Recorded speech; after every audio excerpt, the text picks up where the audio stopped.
부흥이라고 하는 말도 굉장히 매력이 있는 말이지만 개혁이라고 하는 말도 사람들이 참 좋아하는 말입니다.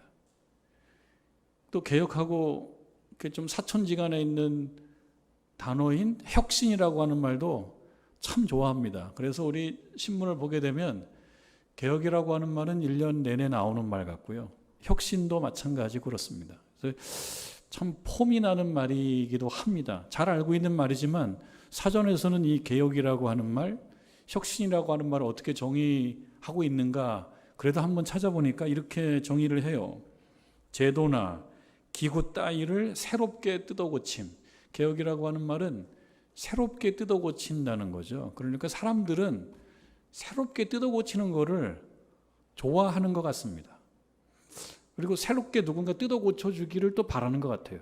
혁신이라고 하는 말의 사전적인 뜻은 묵은 풍속, 관습, 조직, 방법 따위를 완전히 바꾸어서 새롭게 함. 요즘에 신문에 보면 혁신이라고 하는 말도 많이 보이는데 말처럼 쉬운 거는 정말 아닌 것 같아요. 왜냐하면 사전에 보면 완전히 바꾸어서 새롭게 함이라고 되어 있는 걸 보면 말은 폼이나고 멋있는데 실제로 누가 할 거냐? 완전히 새롭게 함. 그래서 이 말은 참 멋있고 폼이 나지만 그러나 우리가 좋아하는 것만큼 쉽지 않다. 좀 어렵다. 그런 생각합니다. 왜 어렵냐면 완전히 뜯어고치고 새롭게 하는 것에 있어서 자신은 어떻습니까? 자신이 포함되나요? 안 되나요? 안 되죠. 개혁은 자기를 포함시키면 안 된다는 거예요. 그러니까 힘든 거예요. 맞습니까? 이것도 아니죠. 포함시켜야 되죠. 개혁은 자기도 포함시키는 거고요. 완전히 뜯어고치는 거니까 자기를 포함시키는 것이 개혁이고 혁신인데, 그러나 실제로 우리가 좋아하는 개혁이나 혁신은 나는 좀 빼줘. 다 뜯어고치는 건 좋고 저기도 고치고 저기도 고치고 다 뜯어고쳐주는 건 좋겠는데 나는 뜯어고치지 마. 그런데 저마다 그런 생각을 하고 있으니까 개혁을 할 수가 없고 혁신을 하기가 어렵죠. 여러분, 단적으로 저 프랑스에서 지금 진행되고 있는 연근개혁, 이거는 대한민국도 관심이 많습니다. 이 프랑스가 그 연금개혁을 어떻게 잘 성공하는지에 대해서 관심 있게 보고 있는 거예요. 연금이라고 하는 거는 모두가 잘 살기 위해서 하는 제도거든요. 나중에 노동할 힘이 없을 때, 젊었을 때 열심히 한 것으로 보상을 받는. 그래서 지금 젊었을 때에는 선배님들을 위해서 연금 부담을 하는 거고, 그리고 세월이 가서 내가 그때쯤 되면 후배들이 채워주는 거고. 그런데 이것이 꼭 맞지가 않는 거예요. 왜냐하면 세월이 가면서 이 비율이 꼭 맞지가 않잖아요. 기대 수명은 더 늘어나고 있고, 그리고 젊은이들은 더 충족이 안 되고, 그러니까 밸런스가 좀 안 맞게 됩니다. 안 맞으니까 어떻게 돼요? 공평하게 이 배분이 안 될 것 같으니까 이제 지도자 입장에서는 개혁을 해야 되는 상황인 거예요. 이걸 안 고치게 되면 어느 날 고갈이 되는 거니까. 그럼 방법이 몇 가지가 있답니다. 전문가 얘기를 들어보니까 한 3가지쯤 된대요. 연금개혁 같은 경우도. 하나는 정년 기간을 연장하는 거예요. 일을 더 오래 해라. 또 하나는 사회보장 부담금, 그러니까 내는 거를 좀 더 많이 내라. 그리고 연금의 감액 조금 덜 받아라. 이게 3가지쯤 된다 그래요. 개혁하는 것이. 그래야지 공평하게 누구나 받을 수 있다라고 하는 건데, 프랑스 같은 경우는 첫 번째를 택한 거예요. 말하자면 정년 기간을 연장하는 겁니다. 62세였는데 64세로 연장하자. 일을 좀 더 많이 하고, 그래서 받는 기간을 좀 줄여야지만이 고루고루 잘 받을 수 있다. 개혁이라고 하는 거에 대해서는 다 동의하지만 현실로 들어가 보니까 나한테 2년 줄이라고? 그러니까 다 시위 현장으로 나와오고 있는 거죠. 요즘 언론을 보니까 시위대 숫자는 좀 줄었다고 해요. 근데 대한민국에서도 관심 있게 보고 있는 거예요. 저 나라가 지금 선진국인데 개혁을 잘 하나 못하나. 어려운 거죠. 왜냐하면 자기가 어떤 부분은 내려놓고 포기를 해야 되는 겁니다. 여러분, 정치 현장에서도, 정치 무대에서도 개혁을 되게 많이 얘기하잖아요. 그런데 잘 안 되는 건 뭐예요? 자신도 포함돼야 되는데 자기는 포함을 안 시키려고 그러니까 어려운 겁니다. 그러니까 기득권, 지금 약간 권리를 갖고 있는 입장에서는 그냥 나를 제외하고 개혁을 하든지 아니면 개혁은 한 20년쯤 후에 하든지 그게 편한 건데 근데 지금 하려고 그러니까 그것이 문제가 되는 것입니다. 그래서 개혁은 하기는 해야 되는데 어렵다. 왜? 자기도 포함시켜야 되니까.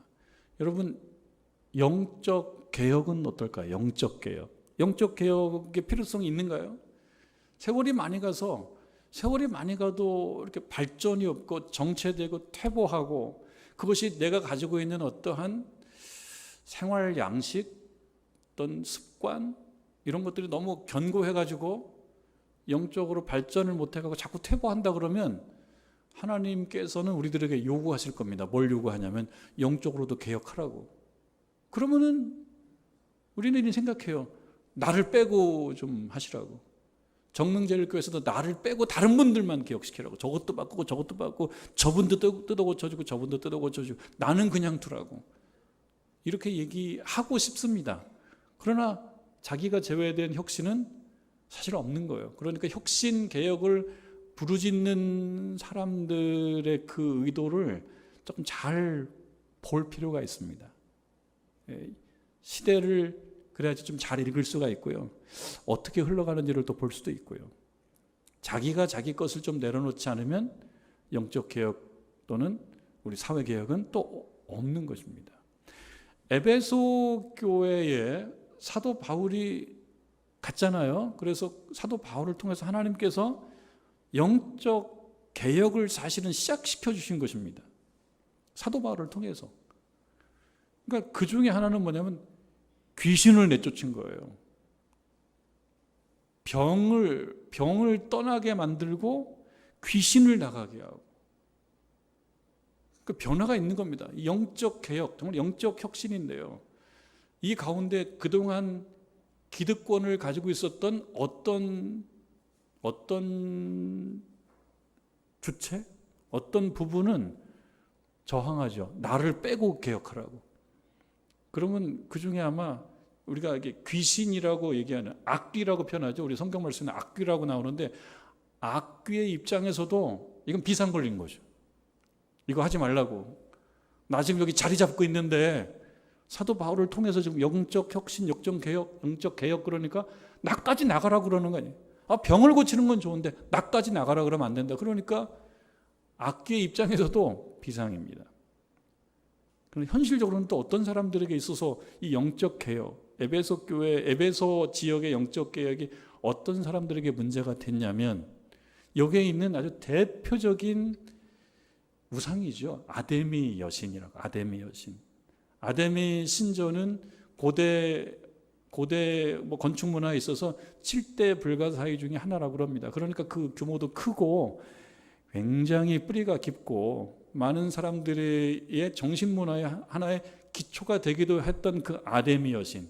제우스, 그리스 신화의 제우스 신의 딸이래요. 그리고 뭐 사진이나 이렇게 영상을 보게 되면 이렇게 가슴이 여러 개가 달려있는 그러한 여신인데 그건 뭘 상징합니까? 잘 살게 만들어주는 거죠. 풍요롭게 해주겠다라고 하는 뜻인 거예요. 그 아데미 여신은. 그리고 거기에 숭배를 하는 겁니다.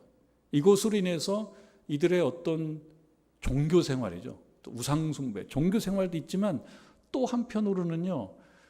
여기에 사람들이 많이 모여가지고 이것으로 사업을 하고 이것으로 부를 축적하고 이것으로 먹고 살고 하는 그런 어떤 분위기가 형성이 되어 있습니다.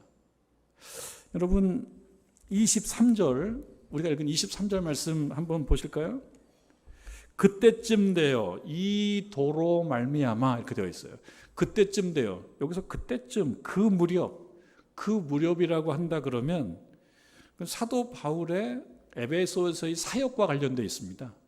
사도 바울의 에베소에서의 사역은 병을 낫게 하는 거예요. 어떤 사람들은 사도 바울의 손수건을 갖다가 앞치마를 갖다가 대게만 해도 나을 거라고 믿고 했는데 실제로 병이 낫고 귀신이 떠나가고. 그리고 21절에 그런 일이 있는 즈음에 사도 바울의 마음속에는 마게도니아와 아가야를 거쳐서 예루살렘으로 가려고 하는 계획을 갖고 있고 또 디모데와 에라스도라는 두 사람을 마게도냐로 먼저 보내는 이런 일들이 진행되고 있던 이 무렵에, 그러니까 조금 달리 표현을 하자 그러면 하나님께서 사도 바울을 통해서 에베소에 영적인 개혁을 시작시켜 주신 이러한 영적으로는 부흥했던 거죠. 이때예요. 이 무렵에 이 도로 말미암다라고 하는 것은 뭐겠습니까? 이 도가 원인이 되어서 그런 뜻이에요. 이 도는 뭐냐? 세번역 성경은 주의 도라고 옮깁니다. 주의 도.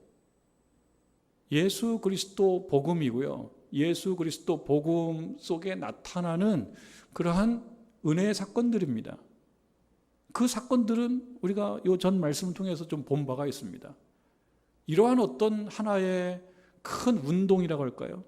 어떤 개혁, 부흥의 어떤 물결, 이것이 원인이 되어서 결과가 참 좋으면은, 이것이 원인이 되어가지고 모든 것이 두루두루 좋아지면은 좋은데, 이렇게 좋은 것이 원인이 되어가지고 나쁜 결과가 나오기도 하더라는 거예요.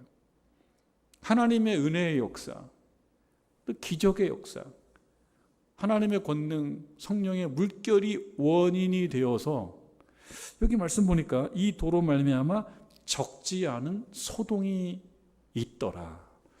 이것이 얼마나 좀 아이러니합니까? 그러니까 신앙의 세계에는 이러한 아이러니가 있습니다.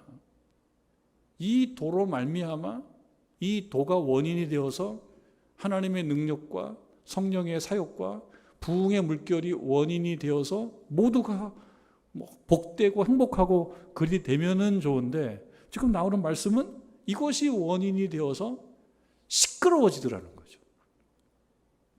소동이 막 생기는 거예요.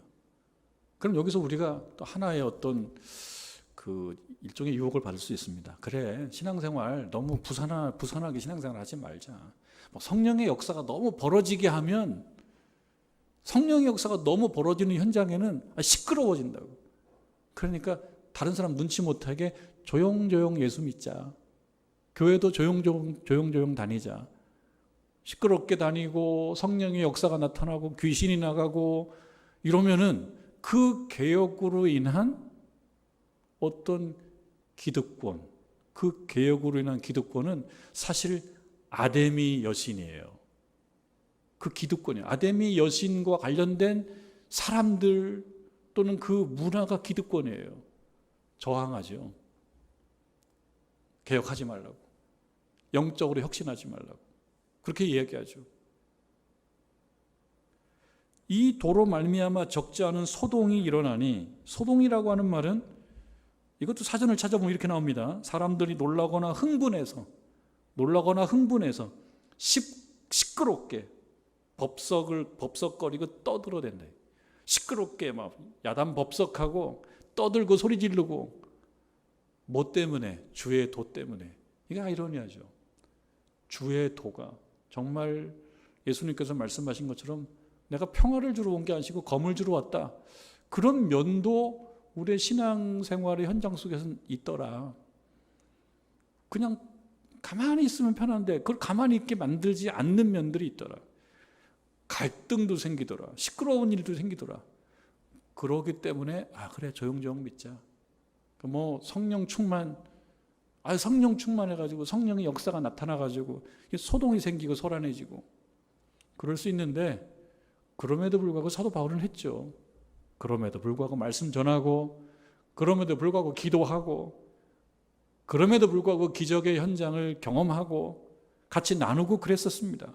그랬더니만 적지 않은 소동이 있었는데요.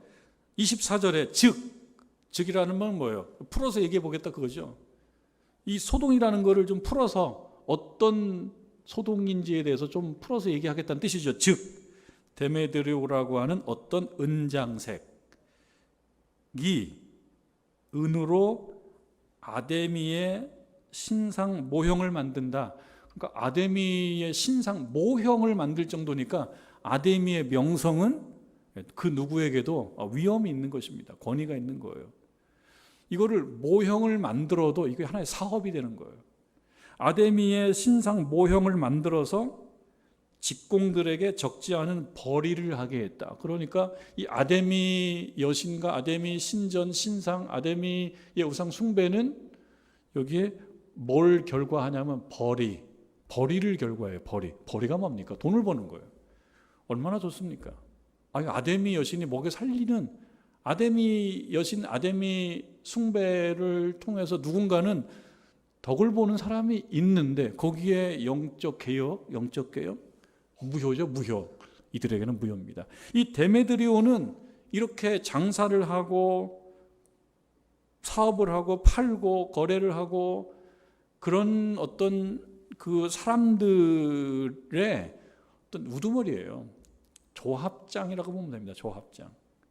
데메드리오가 보니까 바울로 인하여 이렇게 많은 사람들에게 퍼지고 있는 이 복음의 물결이 여기서 멈추지 않으면, 이 개혁을 여기서 멈추지 않으면 어떻게 된다는 거예요? 점점 저 아데미의 인기가 떨어지게 되고, 아데미 인기가 떨어지게 되면 이 벌이가 시원찮아져요. 그럼 또 어떤 생각이 듭니까? 막아야죠. 그리고 사도 바울이라고 하는, 이 바울이라고 하는 이 떠오르는 이 개혁의 어떤 한 심벌이죠. 나쁜 사람이라고 하는 그러한, 요즘 말 얘기하면 프레임입니다. 요즘에 신문에 자주 등장하는 표현으로는 프레임입니다. 프레임은 하나의 틀입니다. 이 카메라로 얘기하면 카메라 렌즈 이렇게 사각형을 프레임이라고 해요. 이 프레임을 어떻게 해요? 사도 바울은 나쁜 사람이라고 하는 프레임을 씌워야 되는 거예요. 왜 그렇습니까? 아데미 여신의 권위를 떨어뜨림으로 인하여 우리의 벌이가 문제가 생겨요. 그러니까 이것은 영적 개혁에 대한 저항이죠. 이렇게 본다 그러면. 그러니까 영적 개혁도 힘든 것입니다.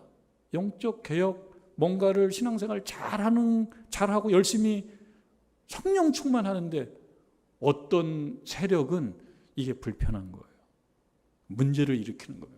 그래서 이 데메드리오가 사람들을 모아요.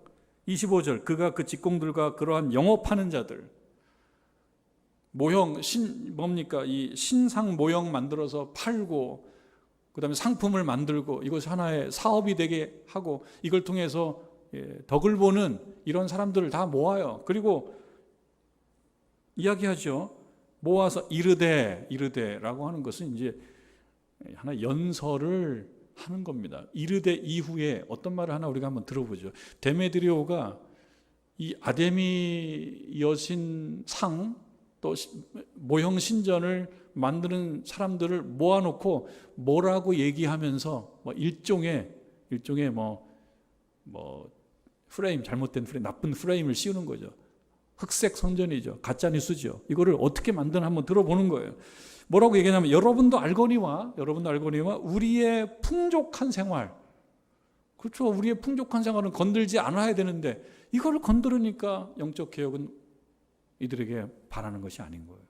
우리의 풍족한 생활이 이 생업에 있는데, 솔직한 얘기죠. 솔직한 얘기 하는 거예요. 이 생업에 있는데 이 바울이라고 하는 이 작자가 26절, 이 바울이 에베소뿐만 아니라 이곳저곳을 다니면서 뭐라고 얘기합니까? 수많은 사람을 권유하면서 말하되 사람의 손으로 만든 것들은 신이 아니라, 사람의 손으로 만든 것은 신이 아닌데 사람의 손으로 만든 것을 신이라고 생각하고 거기에 고개를 조아리고 거기에 기도를 하고,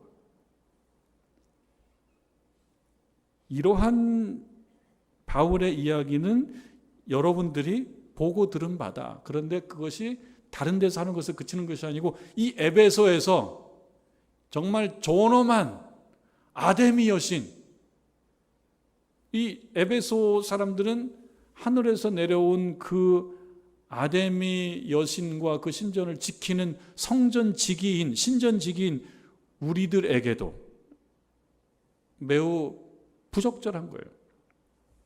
27절에 우리의 이 영업이 천하여질 위험이 있을 뿐만 아니라, 그리고 이제 여기에 이제 하나의 프레임을 씌우는 거죠. 큰 여신 아데미의 신전도 무시당하게 된다. 아데미도 무시당하게 된다. 그러니까 명분은 뭘로 내세우는 거예요? 아데미가 무시당하게 된다. 에베소는 아데미의 도시다. 가만히 있겠냐고. 여러분 가만히 있을 겁니까? 지금 우리 이 에베소가 이렇게 가라앉는 거를 가만히 두고 보고 있을 겁니까? 그 얘기 들으니까 사람들의 마음에 불이 일어나요. 선동이 됩니다. 선동.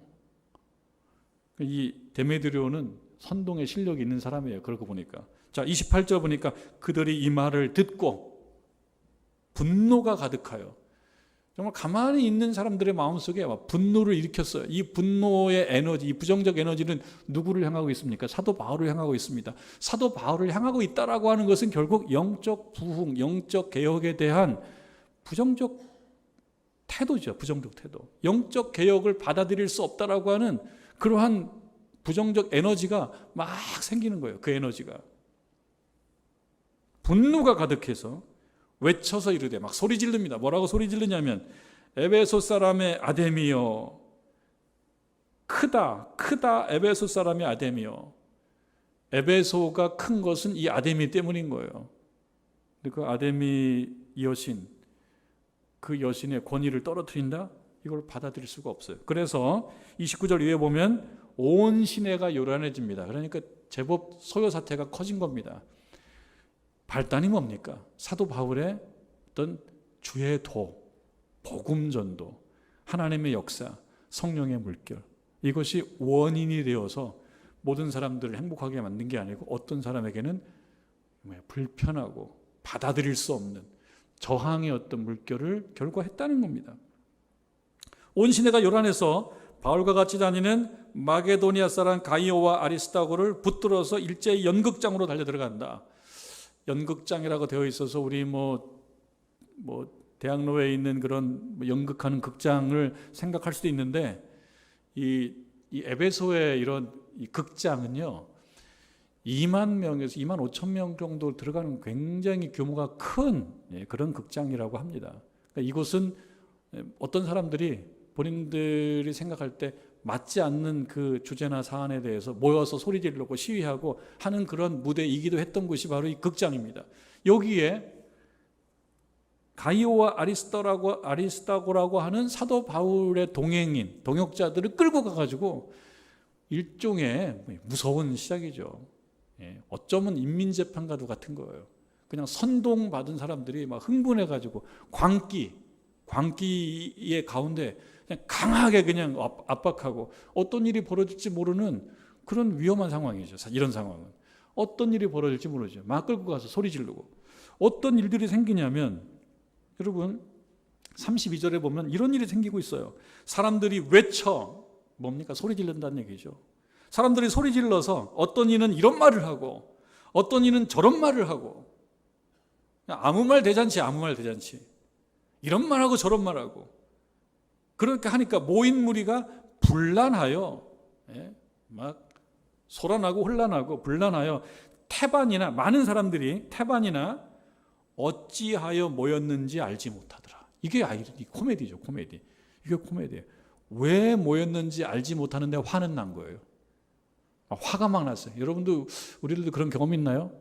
왠지 모르는데 화가 나요. 그러니까 화가 사람을 이겨버리는 거예요. 사람이 화를 이기는 게 아니고 화가 사람을 잃어버려요. 그냥 화가 난 거예요. 그래서 소리 지르고 막 일단 화내보자.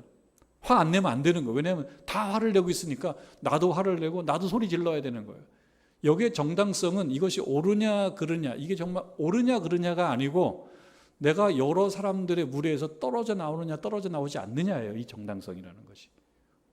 사실 그렇습니다. 우리들도 누군가 우르르 몰려가면 같이 가고 싶은 생각이 든단 말이죠.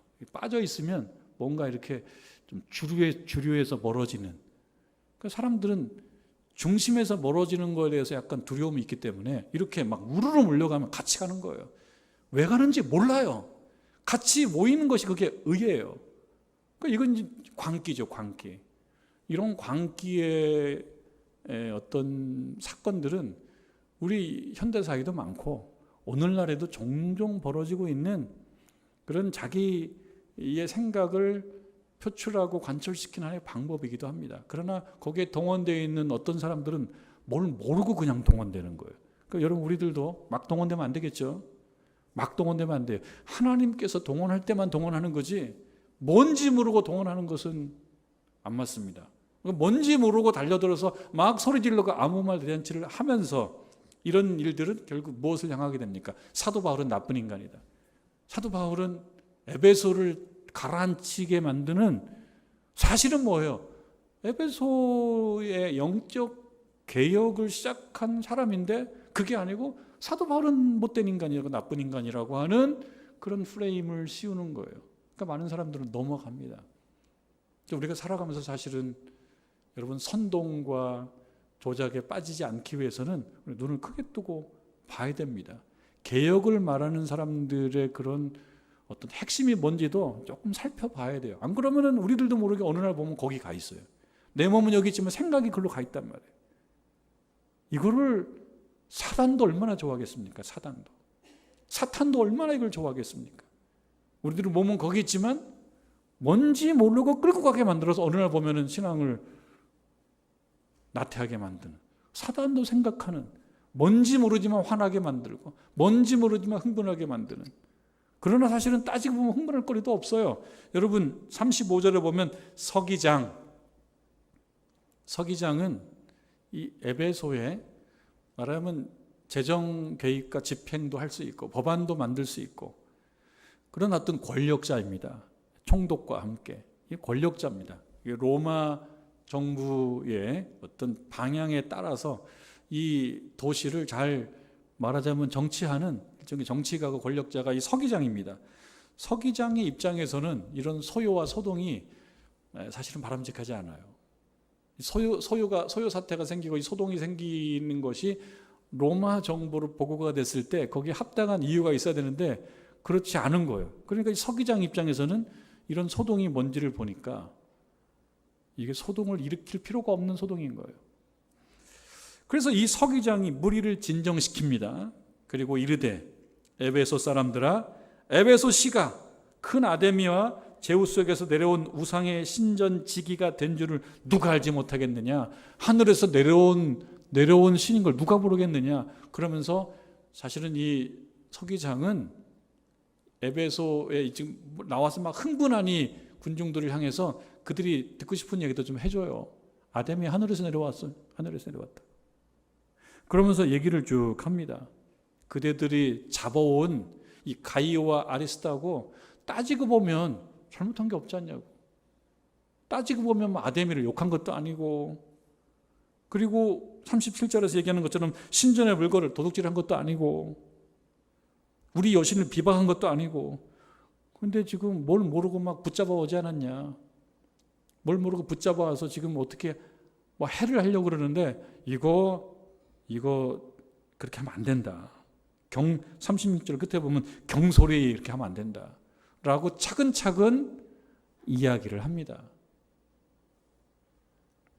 40절에 보니까 오늘 아무 까닭도 없는 이 일에 우리가 소요 사건으로 책망받을 위험이 있다. 근데 아무 이유가 없는 걸, 까닭도 없는 일, 이유도 없는 이 불법 집회에 대하여 이 불법 집회를 허용할 또 명분이 없다. 그렇게 얘기하니까 41절에 이에 그 모임을 흩어지게 하니라. 그래서 이런 일들이 생긴 거예요. 서기장이 나타나서 이 문제를 해결을 합니다. 뭐라고 얘기합니까? 기독교인들에게 별 문제가 없다. 여러분 오늘날 보면 기독교인들이 좋은 소리를 못 듣는다라고 하는 그러니까 스스로 그렇게 생각하는 경향이 좀 있는 것 같아요. 실제로 그렇기도 합니다. 왜 그렇습니까? 기독교가 그만큼 컸기 때문이에요. 제가 가만히 보면 신앙을 가진 분들이 곳곳에 있습니다. 정치권에도 있고 저 군에도 있고 군인 훌륭한 군인들 중에서도 하나님 잘 믿는 분이 계시고 사업가 중에서도 하나님 잘 믿는 분, 그리고 뭐 예술 분야나 혹은 방송계에도 하나님 잘 믿는 분들이 많습니다. 그만큼 힘이 강해진 것이 문제가 있는 것이 아닙니다. 그러나 어떤 부류는 그 영적인 힘이 확산되는 거가 불편한 거죠.